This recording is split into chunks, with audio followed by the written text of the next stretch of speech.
Welcome to Vintage Radio Cafe, your #1 channel for relaxing vintage audio restoration. If you like watching an idiot wielding a soldering iron, you've come to the right place. Watch Ray's attempts to fix wonderful forgotten radios from another era, way before transistors. Sometimes he even gets them working again. What could go wrong, right?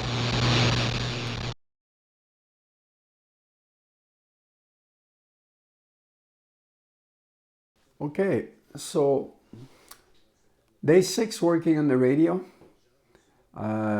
Yesterday I finished putting the rectifier in the old can, and this is what I'm getting now. It's early morning, so the voltage is pretty high. I'm getting somewhere, around 276 or 77. It's hovering, during the day it goes a little lower, and I'm very happy with that. So here you can see the wires. The new ones are the yellow, the red and the blue, and the clips are just for the meter to monitor the DC. Radio sounds great, and today the plan is simply to work on the remote, the wired remote. Quand tu perds 7-2, il y a quelque chose qui cloche. 27 buts accordés lors des 5 défaites du Canadien cette année. Mais le premier shift de la défaite contre les Rangers était positif. Mais c'est mal Yeah, for a radio that hasn't been working for over 25 years, it sounds very good. Quand même zen aussi dans toute cette turbulence. Vision long terme. Lui, il voit déjà qu'en 2028-2029, il y a des belles choses. Mais écoute, je vais te dire quelque chose. So far so good, very happy. So let me open up the remote and see what we're up against. So okay, welcome back. So I opened up the remote box, and I just want to report what I found. First of all, let's start with this one. Casing is only held by 4 screws, or in this case 3, because it's been dropped. It's been dropped where the power cord goes in, so that's where there's less plastic, and it broke off. Somebody attempted to re-glue it and did a shitty job, I must say. So before anything else, this is the part. It's like 4 legs, and they were slotted in, so not surprising they broke. With any luck, I'll be able, to re-slot it and use some epoxy and re-glue that. It's not that bad, this part seems to be metal, but I don't think it's solid brass. It looks to be painted. It's in good shape. I can remove everything by untwisting those tabs right here. I'll see if I need to do it to get them clean. Also, out of the 5 bulbs, only 3 were working, but I got new ones. I'm going to replace all 5 of them with it's the same 6-volt dash bulb they used on the chassis for the ferrite antennas indicator. So that's good news. I was sure there was going to be at least one electrolytic in this assembly, and sure enough there is. There's a I think this one is the 1 UF, okay, 1 microfarad at 350 volts, and it's gone bad. It's at over 1.5, so it's over 50%. I have a replacement, so that's okay. Then there's 3 paper caps, weird values. This one is a 0.15, which I didn't have. A 2200 puff, also I didn't have, not in 500 volts, but I do have the 47 puff at 500. I think this one is 1 kilovolt. Yeah. So I got 2 out of 5 because also the volume pot was incredibly dirty. Let me see if I still have the Q-tips I used. Yeah. That was just around the volume pot, if you can believe it. So no wonder it was scratchy. So I cleaned it, deoxed it. Should be okay now. So not too bad, actually. And this part I was really surprised. I thought it would be just connectors, maybe resistors, or a cap, but this was my surprise. There's a vacuum tube in there, and there's also an electrolytic. This one is a 40 UF, another weird value. Don't know if you can see it. So 40 UF at 3 or 5 volts AC. So very low voltage, but fairly high capacitance, 40 microfarad. The vacuum tube is let me just pull it out. Yeah. It's an EC92. Of course, I'm not familiar with EC92s. I don't know.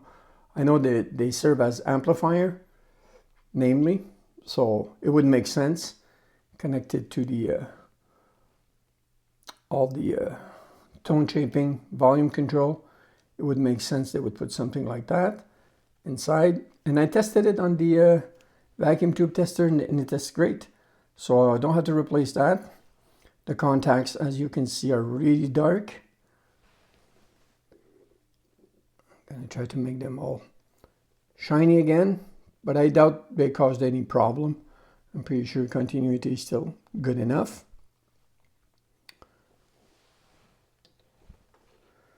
So the parts I didn't have, I ordered, and I'm getting ready to mix the epoxy, and I'm going to use one of those clamps simply because it's light.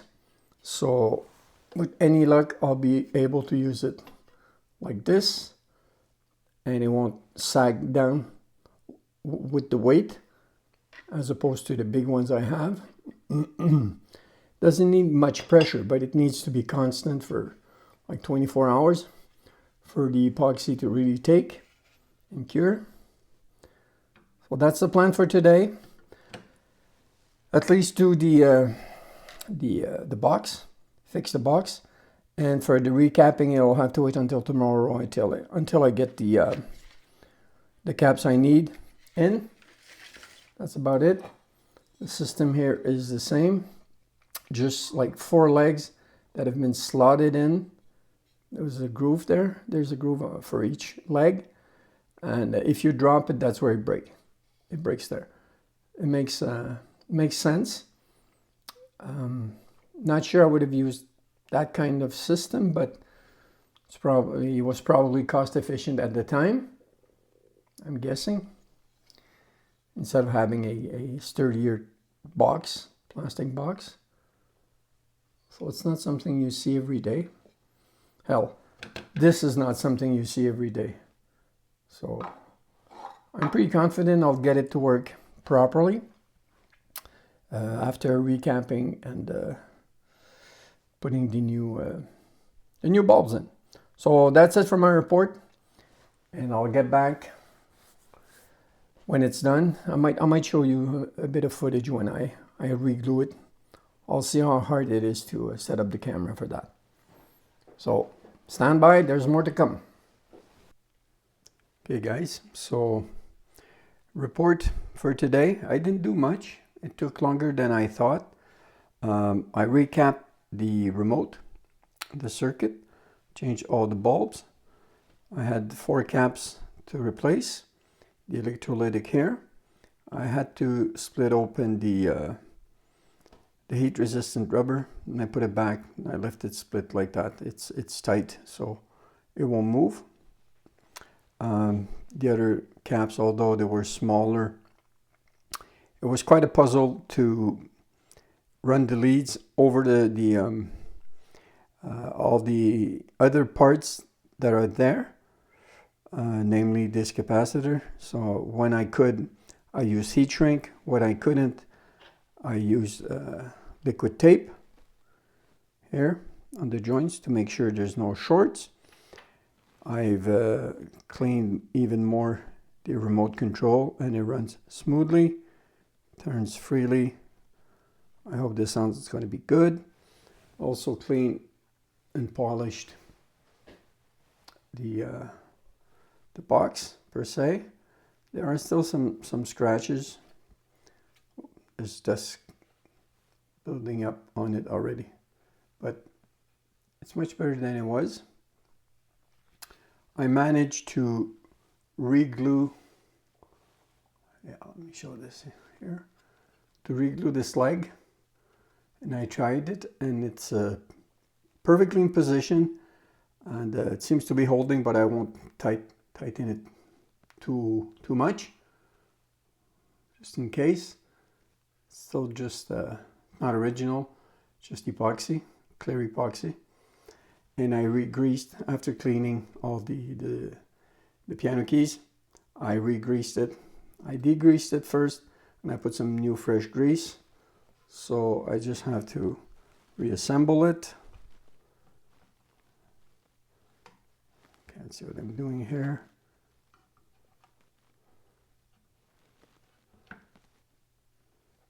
Should fit perfectly. And oh yeah, I want to show you this. I'm not done. This is the connector box, and I ordered a 40 microfarad electrolytic. They didn't have anything under 150 volts, and it looked smaller on the picture and doesn't fit. It's just about, I don't know, a quarter inch too long, and there's no place. It goes like here between those two guys, and it doesn't fit. So I'll have to hunt for another one. Also, I deoxed all the contact pins. They came out really good, and I used Mother's aluminum polish to get them all polished up. So I'm pretty happy with that, but I'll have to wait. I won't finish it until probably Tuesday, because all weekend I have gun range duty. So I'm going to bed early tonight. Got to be at the range super early tomorrow morning. But that's how it goes when you have many hobbies. So yeah, 4 screws, and that'll be it for today. So okay, I finished recapping the remote control box. I was waiting for capacitors to try to approximate the 40 microfarad values, and before I turn the radio on, just got to show you this. I had to buy all those to be able to find 40s. Okay, you can't find 40s anymore. Some are still available in high voltages, but at low voltage, I couldn't find any. So I got some 47s and some 39s, hoping maybe some 47s would be as low as 42 or something, but nope. Those 47s here, they're almost all at 50, 51, some 52. None of them go below 49.7 or something like that. Then those 39s, just about the same deal. 42s, 43s. I think I even got a 44 or something. So I could have used, the lower ones, 40 point something, 42 point something. But out of those guys, which are probably the cheapest ones around, I found they're supposed to be 39, and I had 39s, and I had a few 40s. So I use a 40.06, I think, or 0.6, something like that. So I got the right value. That's my point. So now, how does the remote work? So the remote can turn the radio on or off. It can adjust the volume, and you can select the different programs: jazz, solo, orchestra, and speech, like I said before. And the radio must be sort of turned on, before you start. You have to it has to be at least activated on one band. So let's say we choose FM. The radio didn't come on because the remote is connected. As soon as the remote is connected, your power really goes through this switch. So when I turn it on, and you see it comes on, radio comes on, the voltage will stabilize, and it's set to the last setting that I used, which is jazz in this case. So you also have to put some volume on the radio, and then you have control.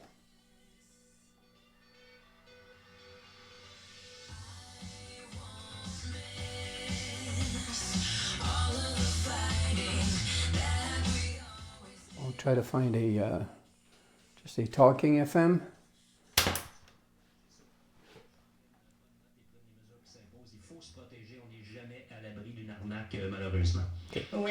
So I can't really play music. I just want you to hear the difference. This is jazz. Let's go to solo.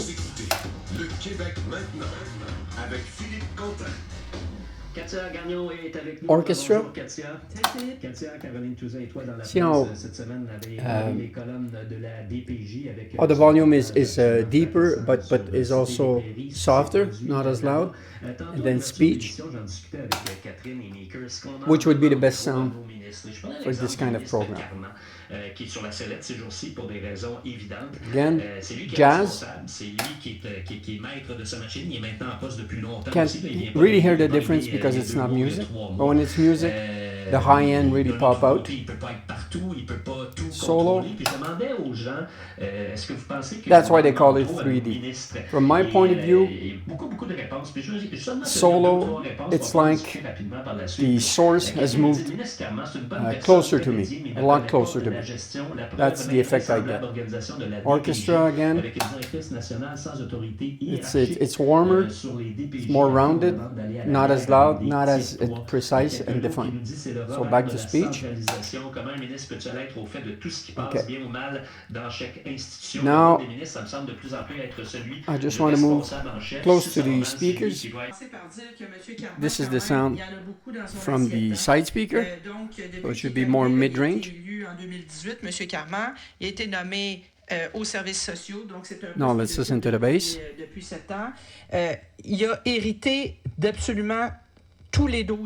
And the electrostatic tweeters. Les dépendances, la crise des opioïdes, évidemment la DPJ, la santé mentale, donc tout ce qui pète et qui sont des Okay, let's do the same thing on jazz. The pitch should be a lot higher.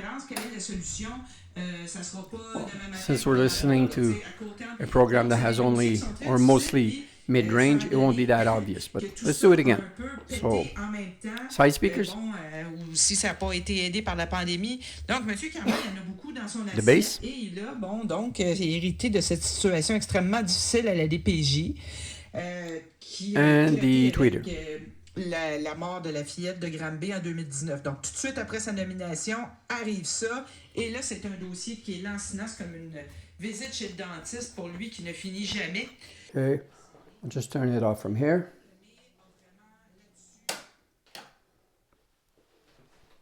And my voltage is my voltage rectified was still okay with this unit. I started it at first on the dim bulb, so I didn't have any short, so I know I did an okay job. And so the radio is shut off, but the band is still activated. For more safety, you know, I'm always going to turn it off completely.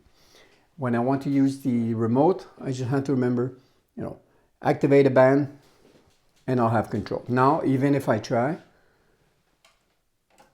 it won't activate anything because the master is really the power from the radio. This only becomes a master once the radio has been powered. Okay, so I just wanted to make a short video. It's already getting longer than I would have expected. What's left to do electronically? Well, is to replace the magic eye, the tuning eye. When I'm listening to the radio in complete darkness, I can see a little bit of light and I can tune. So I think the radio is not too far off as far as the RF and IF on both bands. I think there's a slight difference, but I think it comes from the indicators. One is maybe an eighth of an inch or 3/8 of an inch, you know, off, but I don't think it's a question of alignment. And so I have to do that. Also, I got some speakers which I want to use. I've seen them used before. They came in, those guys, to replace the electrostatic tweeters. 4 ohms. They're full range, but they're tiny, so they will be activated by the high frequencies.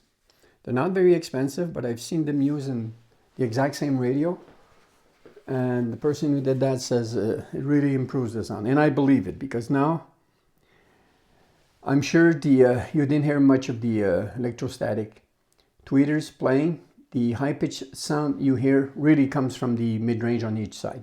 It doesn't come from the electrostatic tweeters. I would have been very, very surprised if they would have worked at all. And I said this before, I'm not going to spend a whole day trying to fix those. There's not much to do. Once the metal, the sprayed metal on the polymer or plastic membrane is gone, once that is worn off, I mean, there's nothing you can do. Unless you have the right formula and you have a spray gun and you can respray that, which I wouldn't know how to do.